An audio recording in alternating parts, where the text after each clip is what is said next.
All over the world, people are fighting back. Whether through the heated protests of the Arab Spring, the Vancouver riots following a Game 7 collapse, the lootings and destruction of the August riots in London, or the Occupy movements here in the West.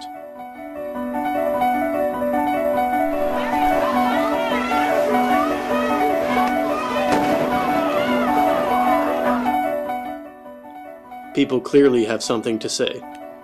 Perhaps the clearest fact of these protests is they all share a common thread.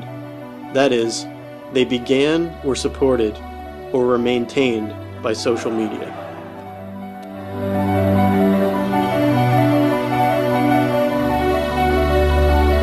This year, the Arab world erupted as a generation of young people, no longer prepared to suffer in silence, rose up against the hated despots who ruled their countries.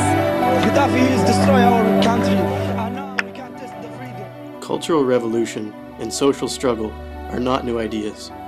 As history has taught us, these types of events are cyclical, returning to us time and time again in very familiar forms. 2011 was a year with few exceptions to this trend, as people came out in force to actively protest a cause or situation. They were among a wave of social activism that was not only started, but also fueled by social media. In this video, we will look at how individuals use social media to participate in and promote social activism, the tipping point where it becomes a trend, and the arguments for and against its use for social change.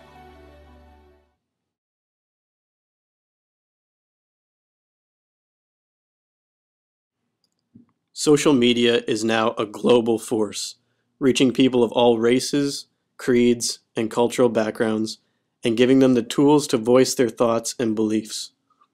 We sat down with an anonymous freelance journalist to get his insight regarding how and why people participate in activism through social media.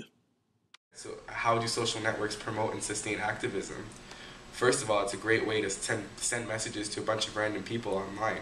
So whether it's people that have the same beliefs, the same religion, the same backgrounds, they can basically get involved in social media and join a protest or a movement by following certain activities that are happening online and then joining them in the real world. So if we look at the whole Occupy Wall Street movement, that was actually done starting with a hashtag on Twitter, which was Occupy Wall Street. So these can obviously promote social media activism events, but they can also sustain them by making sure people don't forget about what's going on, by making sure that people are always aware what's going on around the world. How would you think people participate in social activism? That's really a question of what the people's intentions are when they're taking part in these activities.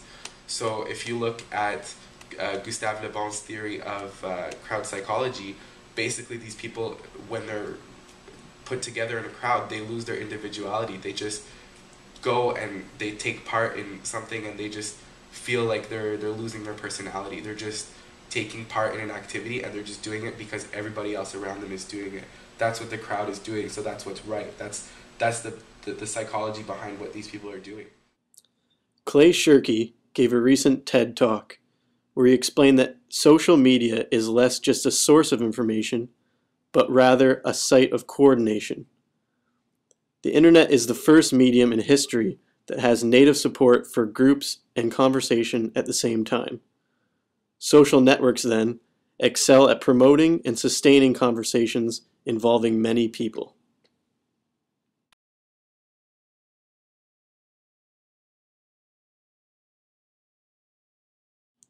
We sat down with the same journalist and asked him to explain the origin of these social media movements. Like I said, Occupy Wall Street just started off with a hashtag, so just that shows that one person tweeting can actually send a message to thousands, if not millions across the world about a social movement that, like I said, is not even well defined. It's just people taking a stand saying they want change. So what we really have to think about is what is going on with social media that can actually bring us to a point of active forms of social activism in society.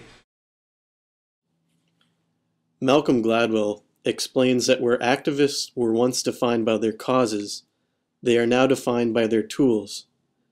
Facebook and Twitter warriors now go online to push for change and start a snowball effect which makes people notice, connect, and interact.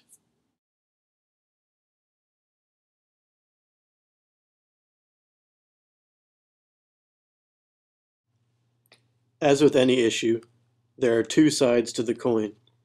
Some media theorists believe social media has the potential for long-term change, while others see it having no lasting effect. Whether or not they agree, the arguments for or against online activism raises numerous positive and negative ideas.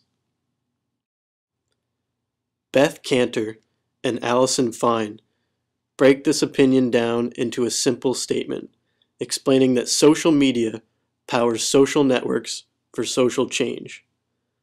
Jane Wales takes this concept a step further, arguing that social media offers tools for activism which, when used to full advantage, can promote transparency, collaboration, and a new openness to ideas.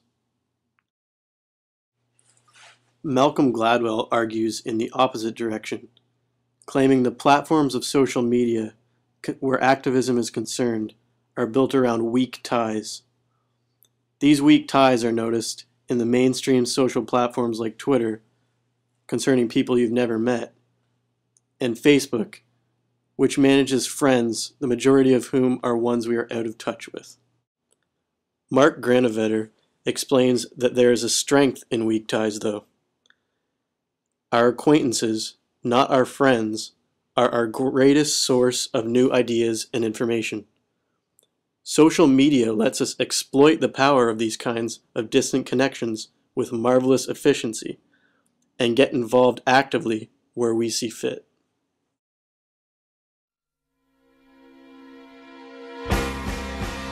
An economist writer claims that social media may one day make actual protests unnecessary, which in the end could be a good thing. It could also beg future questions about potential activist obstacles and drawbacks. Who decides the important issues? How do you avoid the mob mentality shown at the start of this video? Can social media really promote lasting change? These will all be answered as the networks and our attitudes and beliefs evolve over time. Paula Goodman sums it up best, warning us to not expect this revolution to look traditional, because long-term social transformations never do.